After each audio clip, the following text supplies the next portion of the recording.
46th Parliament is well underway, but with many new faces walking the halls of Parliament House, I wanted to take some time to introduce you to some of the new MPs and senators.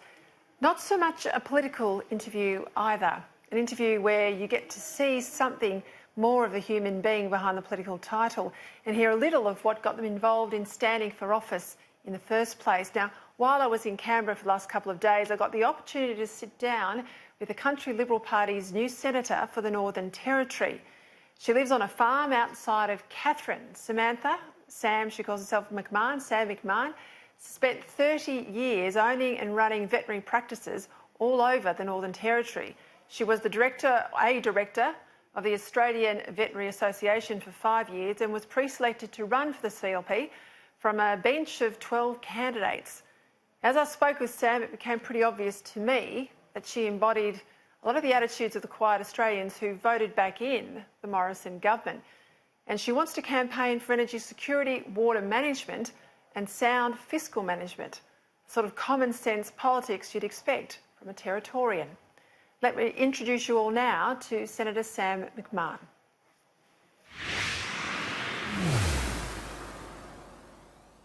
Senator, welcome to Credlin. I'm delighted you're on the show, and I'm not making it up when I say you've literally just moved into your office.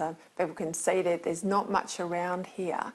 I'm doing this series on politicians new to Canberra, those with an interesting background, and I have to say you've got a fantastic background. You've lived in rural communities all your life and a 30-year Territorian. You're a vet. What made you end up here in politics?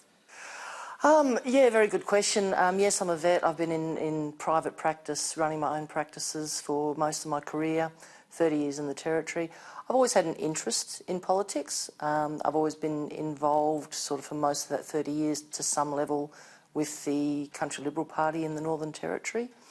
So I've maintained that interest and wasn't exactly expecting this opportunity to come up.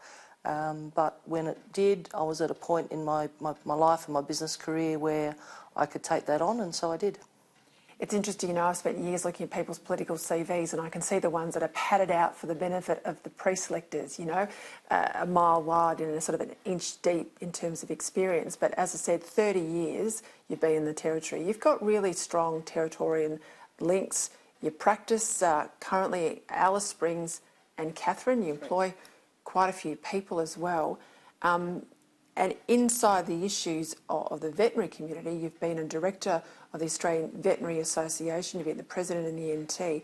What are the issues? I mean, a big part of the NT's economy is agriculture. What are some of the big issues facing the NT? Well, with regards to agriculture, you know, the live export of cattle is one of our major industries. We suffered very badly when that was shut down by the Labor government. Every facet of our society suffered from that. It flowed on. I mean, yes, it started with the stations, but then that went on to the small towns, the trucking companies, the feedlotters, the vets. Everyone was badly affected. So that knocked us around. It's doing well at the moment, and we've got great opportunities in that sector. But I guess that's an opportunity. It's also a risk to us. Do people up north, have they had enough of the Greens and the inner city types telling them how to live their lives? Has that been an issue that certainly was a big component in the live export debate? Yeah, look, certainly for rural and regional Northern Territory, yeah, they're thoroughly fed with people from down south that have no idea about what they do, how they live, trying to tell them what to do and how to live their lives, for sure. You're very well respected, as I said, with pastoralists and others in that community. One of the issues, along with, you know, keeping our livestock in a good state of health for exports, is obviously water. You say in the material I've read you want to make this a real feature of your time in Parliament. What would you like to see happen? Well, I'd like to see us invest in infrastructure that's going to guarantee water security. For many years, you know, the Northern Territory has had very good wet seasons, particularly the top end. We sort of regarded it as a bit of a given that we get a truckload of rain in the wet season, that sees us over to the dry. In recent years, that hasn't always happened, and we've just come through a very poor wet season, which I think is making us realise how vulnerable we are in that sphere. So, I would like to see some investment in some real infrastructure products that are going to give us water storage, water security for now and into the future. We talk about infrastructure. I mean, you live in Katherine, still on the land, and commute to Darwin, where your office is. It's 300 odd clicks. That's a decent round trip for the Territory, but most of us everywhere else in the country would find that just not sustainable. Is that a big challenge for the NT, infrastructure, and I guess for the rest of us, understanding some of the tyranny of distance challenges you have? Yeah, I mean, I guess I'm kind of used to it. You know, you live in the NT, that's just what you do. You know, some people will drive that distance to go out to dinner in Darwin and drive back again.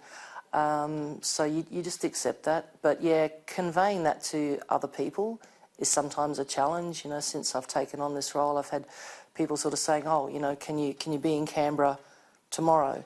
And they just don't understand the distance, the lack of flights, what's involved. So trying to convey that to other people, get them to understand our way of life and what we face can be a challenge.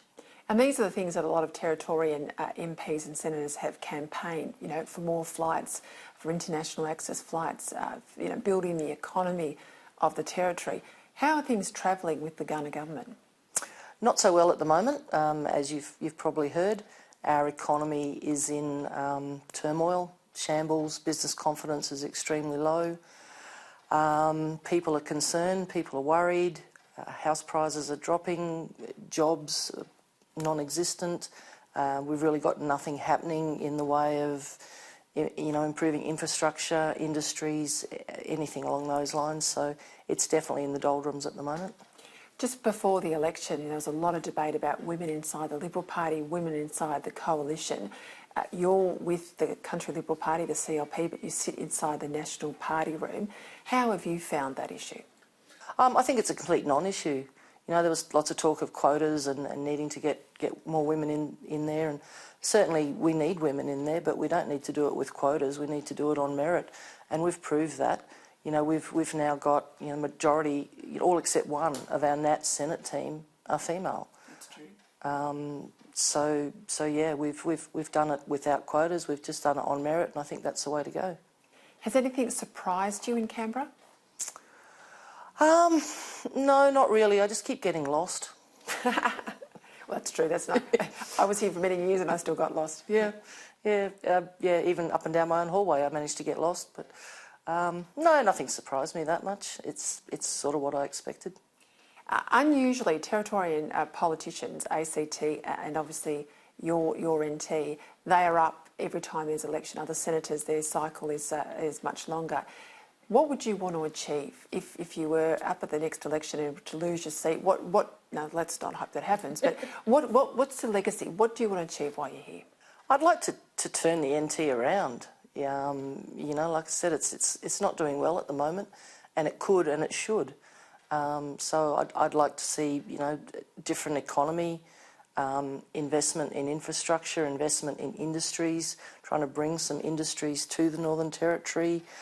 Supporting our agriculture, supporting communities, developing communities, just to have a strong economy and a good outlook for the people of the NT. Many years ago, too many to care to remember, I spent time going to all the rodeos and the shows up and down the Territory main highway, and there was a lot to recommend Katherine, but it's a town with many challenges. What do you hope to do in this role? Yeah, well, I mean, Katherine's a great town. Obviously, I choose to live there and I love the place. I want to see it continue to develop. I want to see some of the issues that we've got along the lines of crime and antisocial behaviour get tackled. Things for youth in the region, maintain our ties with defence, to continue to support the agricultural industries that we've got. And to continue to improve the town's facilities for the enjoyment of everybody. And just on a topical issue before we go, I can't help but ask you, a lot of debate about constitutional recognition, this idea of a voice inside the Constitution for Indigenous people, even in some states talk of a treaty. You represent the entire NT as a senator. What do you think Territorians make of all of that? I think the majority of Territorians, and I know from the people I speak to, particularly on Indigenous communities, they don't really care. They want to see real change. They want to see real improvement. They want housing. They want jobs. They want health care. They want all the basic things that everybody wants. And they don't really care what's in the Constitution or not, because that's not going to deliver all those things. Senator Sam McMahon, thank you very much for your time. Thank you. She's very real and very authentic, and I hope Canberra doesn't get to her in the end and change any of that. I think she's a great representative of the NT.